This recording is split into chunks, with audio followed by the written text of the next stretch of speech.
Welcome to our panel discussion, AI for small business beyond the hype.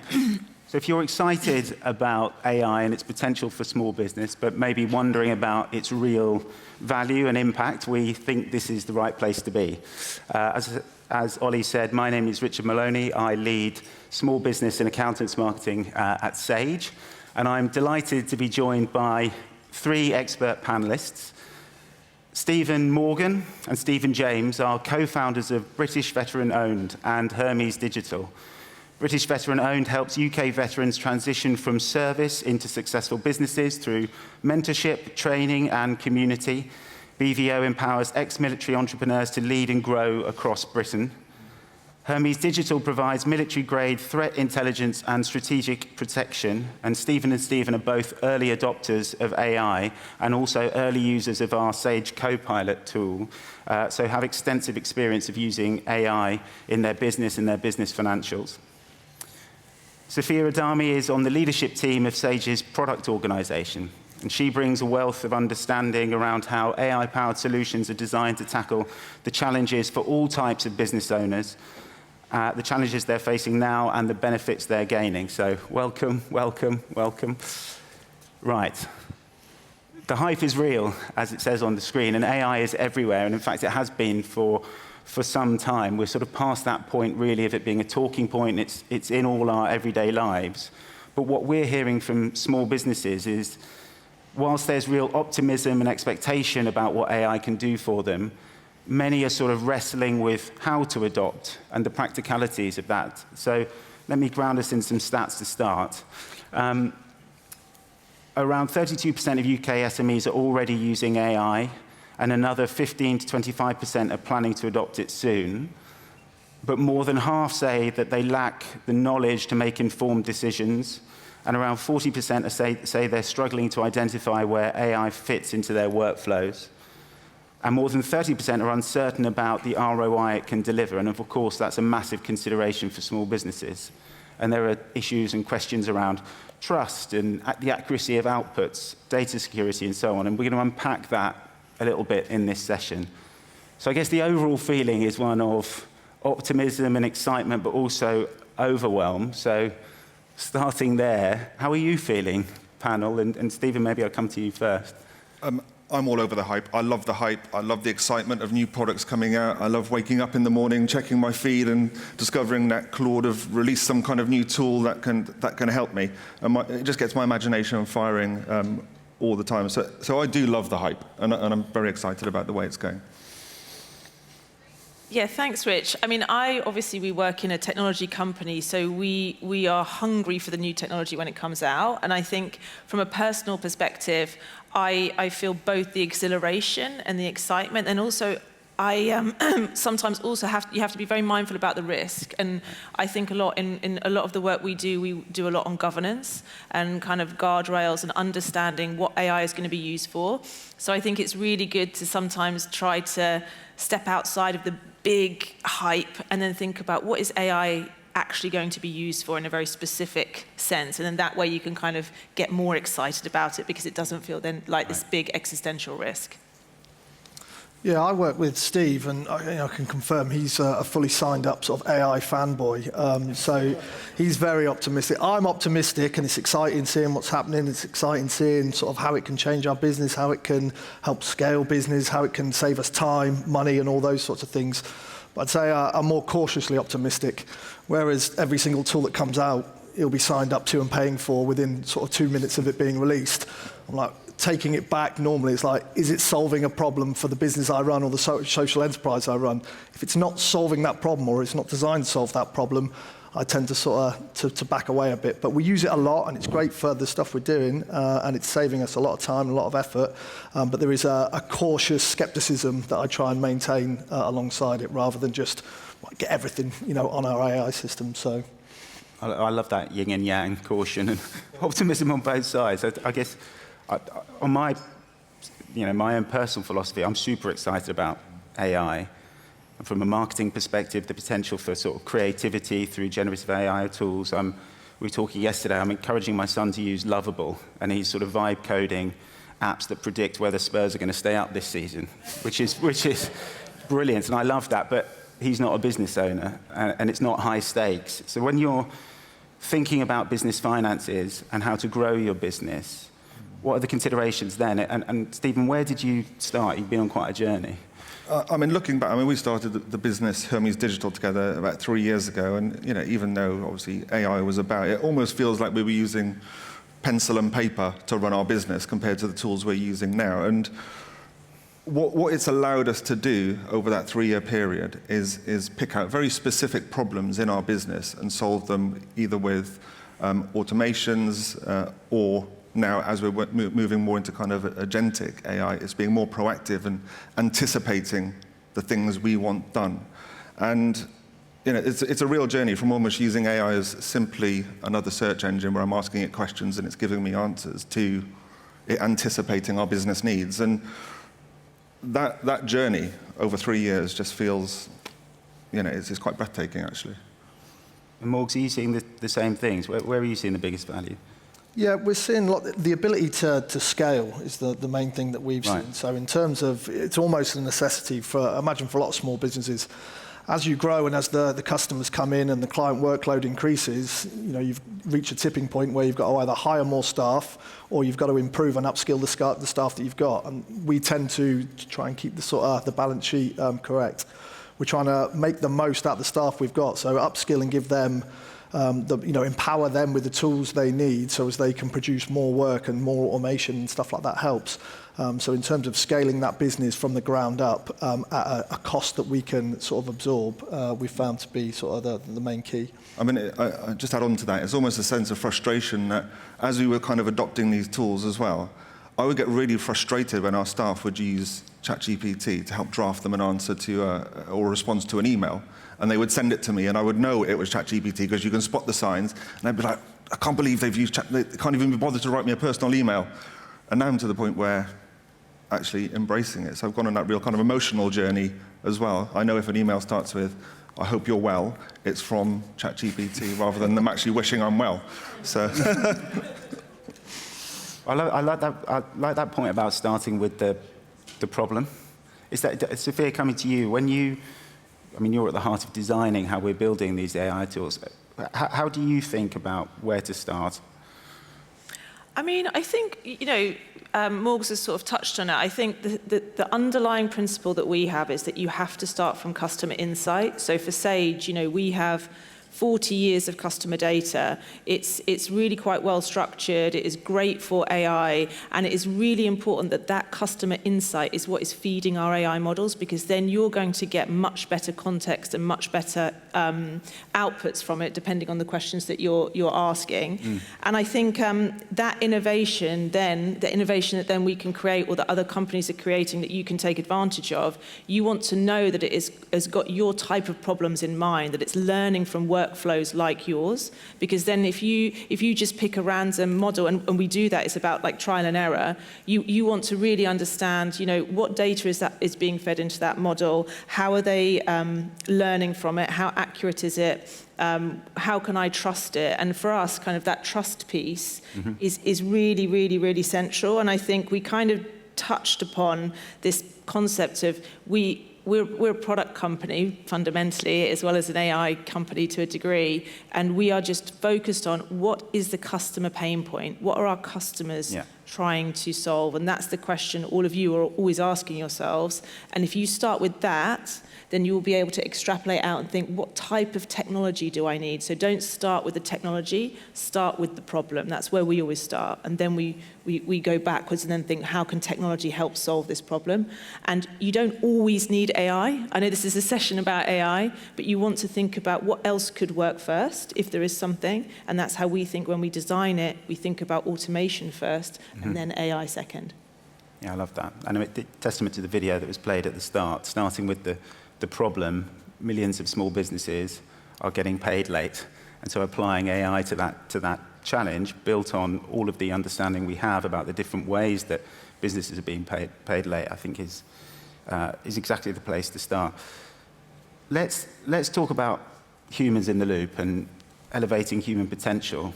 We talk about that. Elevating human work is a really powerful narrative, and it's become quite common from brands and vendors. And I think we all feel it when we're using AI. We feel the lift from it. But where are the limits? How far should AI be allowed to go? I mean, Sophia, let's start. We hear a lot about humans in the loop, but what does that actually mean, and how do you design for it? Yeah, and I think there's that. So for us, I mean, there's lots of different ways that Sage's AI shows up. So there's many different layers, and Sage Copilot is the kind of user interface, is the consistent layer across all our products that customers interact with. However, underneath that is, an architecture, and then before even the architecture is a guiding principle about what we want our AI to do, and that is our principle of authentic intelligence. So we want AI that augments human capabilities and supports human flourishing. We want it to be able to take actions and activities that you don't want to do, remove that administrative burden. And so what we're doing when we're designing for human in the loop, that is a core design principle before we even build anything. So I think when you're thinking about humans in the loop for your business, you want to be thinking about your risk appetite, your goals. How do I implement AI to the point where I am still taking the right decisions that I need to be taking? You can't divest yourself of accountability. And we design our systems in that way, so there are constant feedback loops. We understand that the customers, and I'm sure your customers, wouldn't want a prediction or an output from an AI system that they can't trust. So you have to have confidence in it. And the way we build that feedback loop is what gives the humans in the loop that currency. And I think, obviously, things are evolving rapidly, and we're developing agents. And so there may be a time, when agents are interacting directly with other agents, and agents take action. They go out into the world and take action autonomously on your behalf. And so what we have to do then is to start to think about human checkpoints, and you have to understand in advance before you're programming that agent or giving it direction that where are the decision points that I want this agent to make. And I think that goes to the core of just being aware of what really matters to you in your business, and where you want to make sure that you're not willing to take any risk. And then you kind of can input that at the beginning. And fundamentally, on top of our guiding principle of authentic intelligence, we also have the principle of designing AI for people who've never used AI before. Right. It needs to be intuitive, because maybe when I talk about programming an agent, that sounds really tricky, but actually it should be really intuitive and simple. So if things are becoming difficult, then you want to be thinking, am I able to give the right instruction that I need to here? I love that. Stephen, coming to you, there's a line, right, between sort of automating workflows, making work faster, smarter, but then outsourcing judgment. Where do you sort of draw the line, and how do you put yourself in control? I mean, there are two main strands there for me. And so the first one, our business is very much based upon our relationships with clients, and you can't outsource that. They need to be able to pick up the phone to you. They need to be able to WhatsApp you. They need to be able to be in contact with you, and they need to be able to ring you up and get your thinking there and then, so that you can so that we can respond quickly. And the same with British Veteran Owned and the organisation we're building. It's a community of people, people with flaws, people with exciting ideas, people who want to help each other, and you can't outsource any of that at all. And when it comes to then running our business, and we're looking at business processes, especially when it comes to our finances, we can't outsource that either. If I went into our trustees meeting with British Veteran Owned and said, do you know what, I've just run our accounts through Gemini, everything is great, they would look at me like I was a lunatic, because what I haven't done there is given the due diligence that I would do to run my business, make sure things are actually in order, and actually understand the bits that I've asked AI to do. You can't just blindly plug things in. And ultimately, it's not Gemini that's going to be up in front of HMRC when I've not paid my taxes correctly, or submitted my returns correctly, or not done my VAT return correctly. And that's the point of difference for me, is that there are certain parts of my business that I have to have a handle on as a director. There are other parts which I can outsource and kind of forget about and streamline.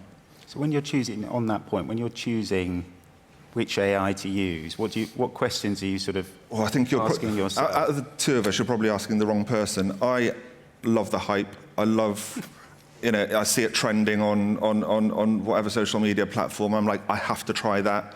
I'm one of those people who'll go and buy a Mac Mini just so I can try OpenClaw in a contained environment. And I love it. I love that kind of thing. I'm almost, I feel like it's the Wild West, and I can just go and try different things out. But what I don't do is plug our company data into that and do it.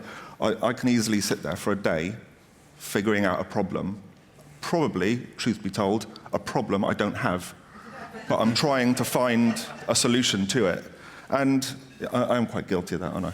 Yeah. Well, Morgs, maybe you could present the cautious side of that. What do you look for? And you've talked when we chatted before about sort of garbage in, garbage out. What are the sort of skills you need to get the best from AI, and what are you looking for your business? Yeah, I'm a sort of big advocate of that garbage in, garbage out. Sort of I've spent days, weeks sort of prompting ChatGPT and then prompting it again. No, that's not what I wanted, prompting it again. And then you go back and you see that you get really annoyed with the output that it gives you because it's not exactly what you wanted.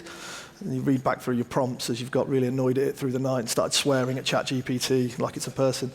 And you realise, it's the garbage in that's prompted a really bad output. I'm sort of very guilty of that. But I think that point of human at the core is absolutely key. And sort of my kids say to me, I don't need to do that because I've got AI now. And you think, you still need that human there.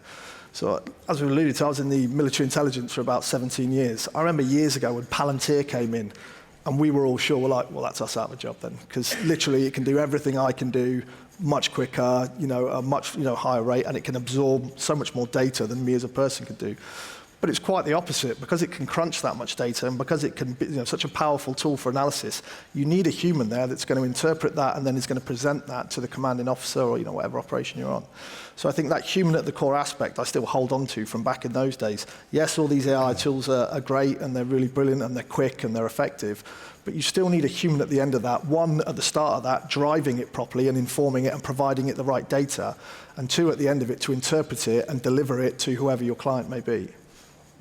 Can I just add something on that? So I think we did some research, I think last year or the year before, around accountancy firms in the UK, and we wanted to understand the adoption of technology, how much were they adopting AI, what were the barriers, what was the outputs of that, and we found that those we called the trailblazers, who were adopting AI the most, were actually then growing their business and hiring more people. So it's not really about, so when we talk about human in the loop, it's kind of human at the core is the core operating kind of principle. It's not just even in the design and in the workflows and all the structures of how you're choosing what to use. It's also that principle that we will need to change and adapt what we're doing, because actually AI provides opportunities that we can't predict. So what was really interesting about those accountancy firms, the ones who were really afraid and they didn't grow their businesses as much, they weren't hiring more staff. So there was actually more jobs being created when we were looking at that, I think, last year. So it's kind of just to your point, yeah. Let's talk a bit more about that point on garbage in, garbage out, but especially when it comes to business finances, because I think that's maybe the ultimate test of garbage in, garbage out is accuracy. And in high stakes parts of your business, like your business finances, being 90% right, 99% correct is not good enough. And Stephen and Morgs, trust is everything in your business. What's given you the confidence to be using things like Copilot with your finances?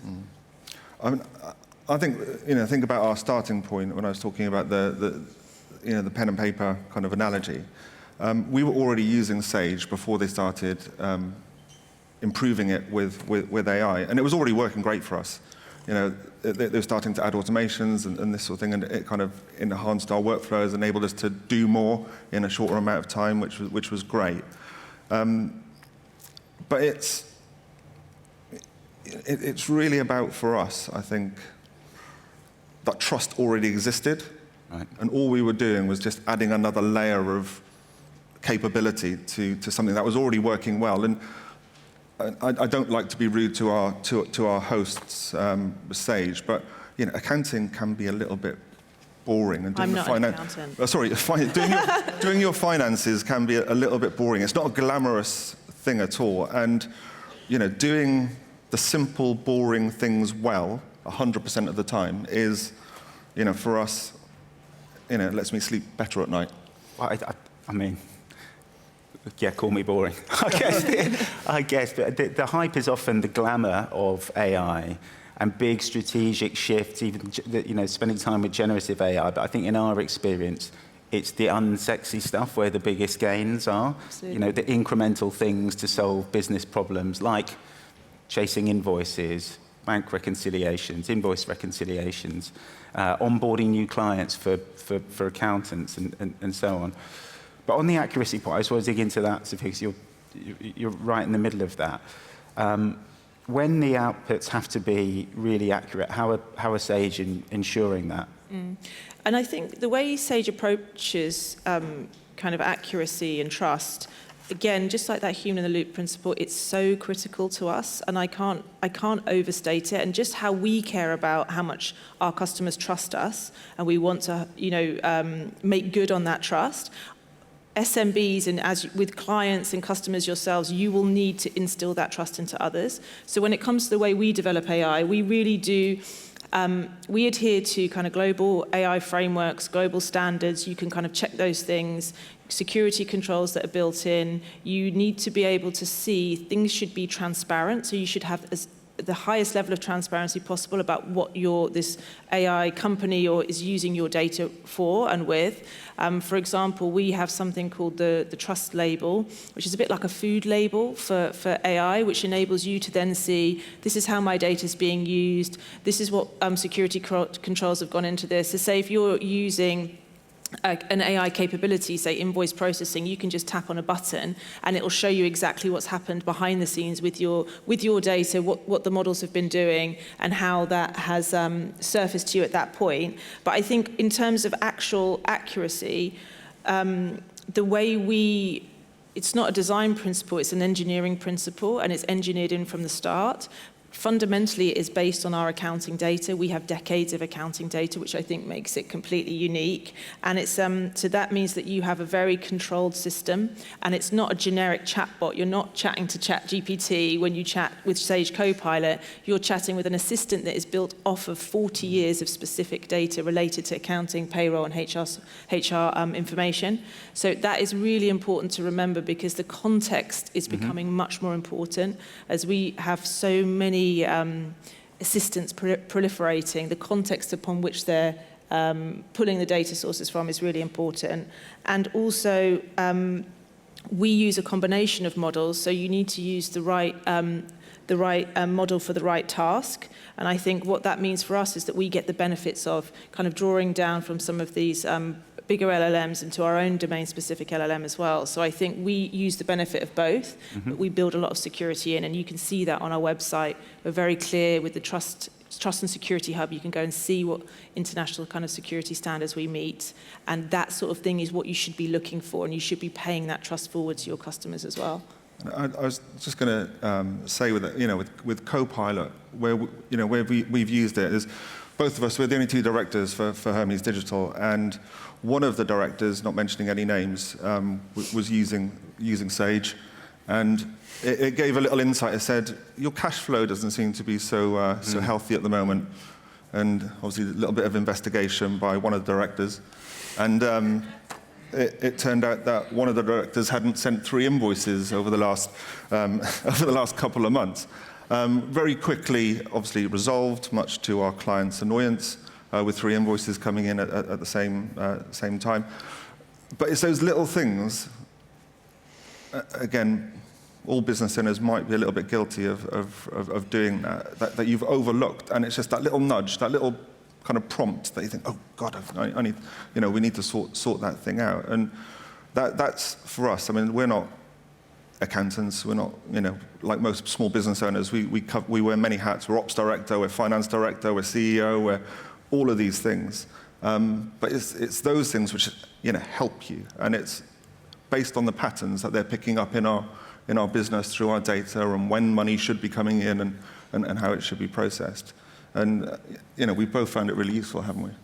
And to that point, I think one of the biggest pain points is, late payments. And we understand that I think there's different consequences for that. So for many SMBs. I think there's data that says there's about 56% of an SMB's time is spent chasing late payments, and there's something like 112 billion pounds worth of unpaid invoices in the UK. So the thing that we are designing our Copilot and agents for is to really understand what are these problems and what are the costs of those problems, like the human cost, the financial cost, the technology cost, and then trying to address those for customers. Because a good way to start with AI as well, to your point about the things that you don't see, is to write a list of all the boring stuff you hate doing.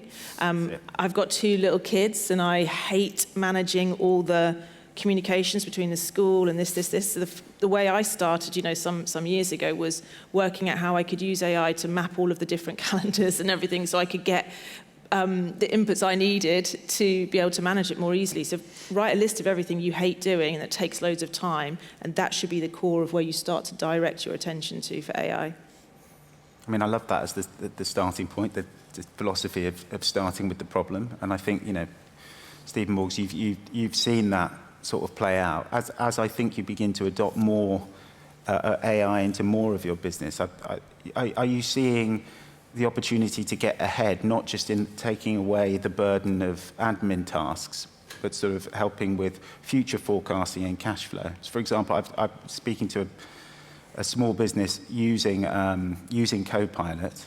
They were able to identify sort of seasonal patterns in their invoicing. And what that means is they can then look to diversify their client base and all of those sorts of things. They can get ahead of when a client who has been paying regularly on 30 days is slipping to sort of 45. They can address that by a human conversation, but the AI is helping with the data points.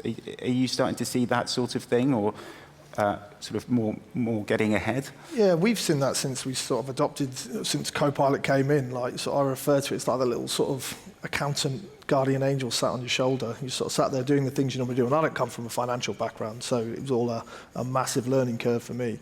But sat there sort of, literally have the insights open all the time and just flicking through them. You're like, yeah, haven't done that. Yeah, haven't done that. Oh yeah, that's a really interesting point actually. That that client always pays late, 15, 20 days late.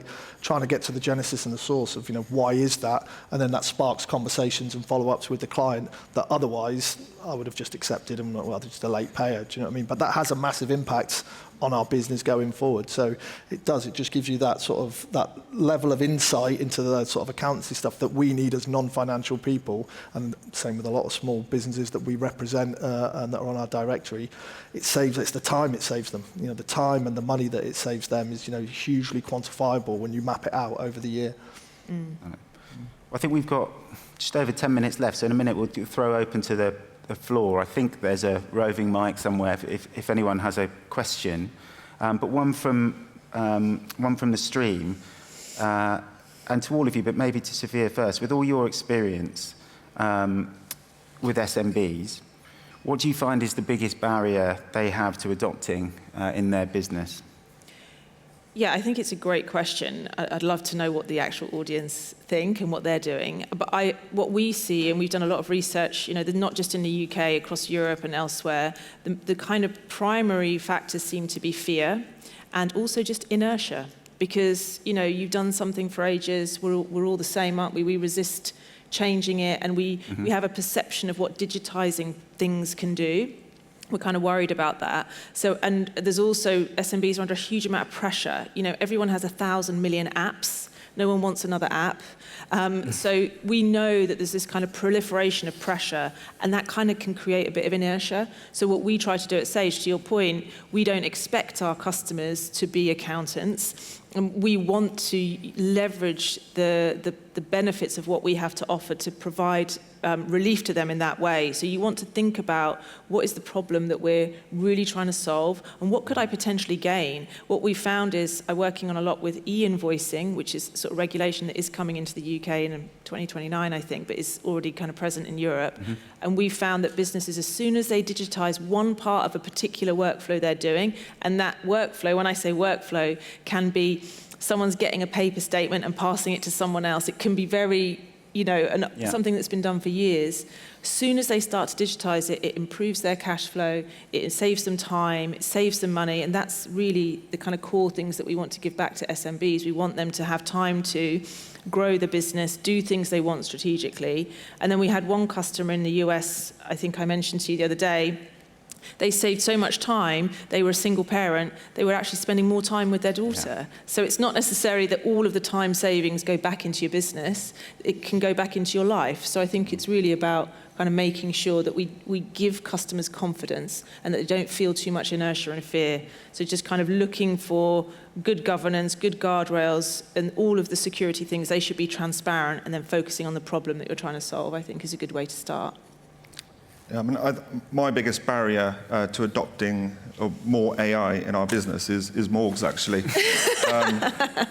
who tells me off and calms me down with my excitement of adopting different tools. And I think, I don't want to compare him to the Luddites of yesteryear, but it's crucial for me to be at that kind of competitive edge, so that we have got an advantage over our other businesses offering similar services, but also being able to expand our services to our current clients. One of the things that we've adopted at the minute, and I love that your son is using Lovable to vibe code, and we'll go out for lunch with a client. They'll mention an idea that they wanted to test.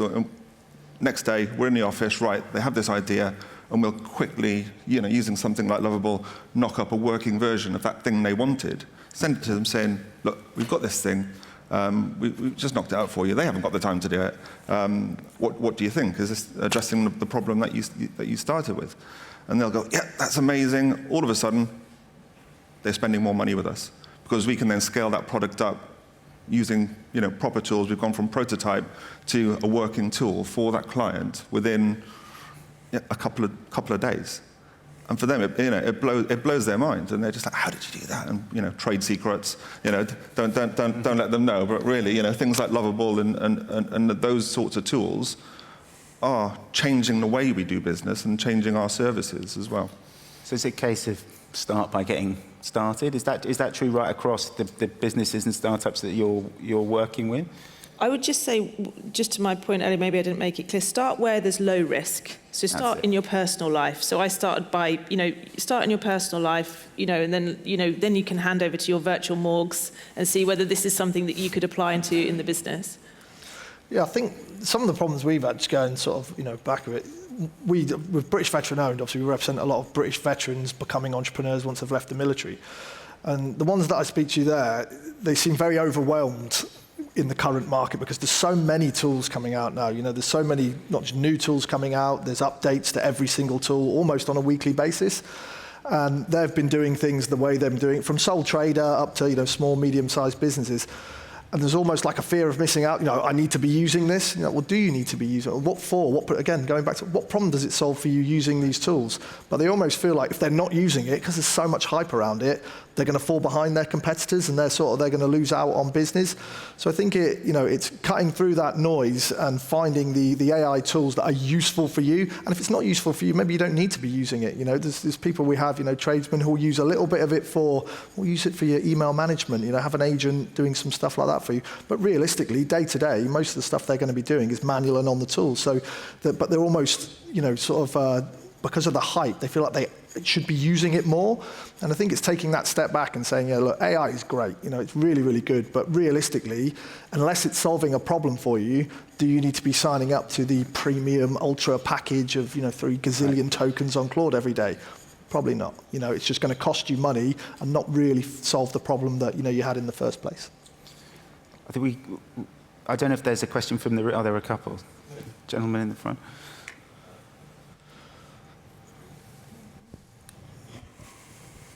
Oh, please go, yeah. Been told we're at the naughty table, by the way. I'm Matt from New Horizon IT. We provide IT support in a consultancy firm. My question is really the likes of Sage, who arguably has a lot more capital than smaller businesses. The concern over privacy, over how AI is obviously using our data, is so clearly out there. And for myself, we have some clients that express interest in having their own on-premise AI server. And that's a very big topic because you can go from having arguably a very expensive piece of kit to quite affordable. And I think it obviously is kind of aimed around how much they're going to use it, right? And what they're using it for. But what is your kind of advice for companies who have this concern that they want to ensure that their data is kept in-house, irrespective of all the promises that are out there, that effectively this data is really going to be kept within their confinements of their building? Because the cost of these servers can range from £3,500 to £20,000 to £30,000, you know? And that's quite scary for a small business to say, I want to jump onto this because I want AI to actually know my business inside and out. But I don't want to start sharing everything with an online platform which is not keeping it in-house. You know, because I think what we want anyway is really something we can search that to say, oh, this invoice, straight into the AI, for example, this invoice, how can I take advantage of this more with my other clients? We don't want to have it to give it the context of all the other clients. We kind of want it to know our CRM already. So what is your advice really on how smaller businesses can really take advantage of that with the assurance that it's going to know my business, but it's not going to let my IP leak or keep my data outside? Do you want to answer from you? No. No? Okay. No, I think it's a really good question. I suppose these are all risk-based decisions. So I think, you know, just like we have a risk-based governance model in terms of how we build AI for all of our customers and for Sage, etc., I think they really need to ask themselves, you know, like as with security, there's no real perimeter now. So it's like, what do I really want to protect? So what are the crown jewels? So thinking, it's very nice and convenient to think that having it in one place, it means it's secure. That's not always the case. So I think starting from the inside out, what do I really want to protect? It may not be that data. It may be, as we mentioned before, their personal email that's the risk. So I think it's like understanding actually where the risks are and understanding what they want to protect in the first instance. I mean, I think you mentioned IP. I mean, that might be slightly separate from just kind of personal data, but I think understanding what they really want to protect and then understanding the advantages of having it cloud-based. You know, there are a lot of advantages, security, scalability, and also they can access it any time. So I think there's ways in which they can use public cloud offerings that will provide them with that. I don't really know on the terms of the scale and the costs. I think it's probably from your perspective as a provider, is there a way that you can interact with these providers to provide value for your customers? But I do think that it's kind of an education piece about their risk appetite.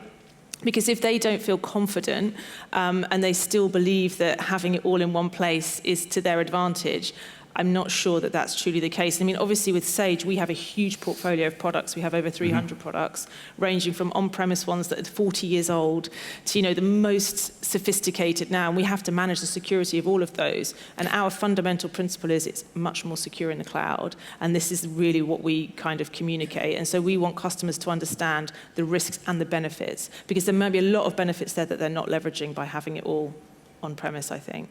Can I just add on to that? Just a little bit. The data thing is one side of the coin. The other side is now where we're moving into agentic and actually having control of your computer, having control of your terminal to be able to make changes to root files. And by giving it that control of your system, it has access to pretty much all the data, and it can also take actions on your behalf. So if you've got your password saved in, you know, to your browser, it can log into your online banking, it can log into your email, it can do all those things. So it's, like I said, it comes down to your risk appetite. And there's a little interesting story was when I think it was OpenAI bought this OpenClaw, which was you know, all the rage the other week.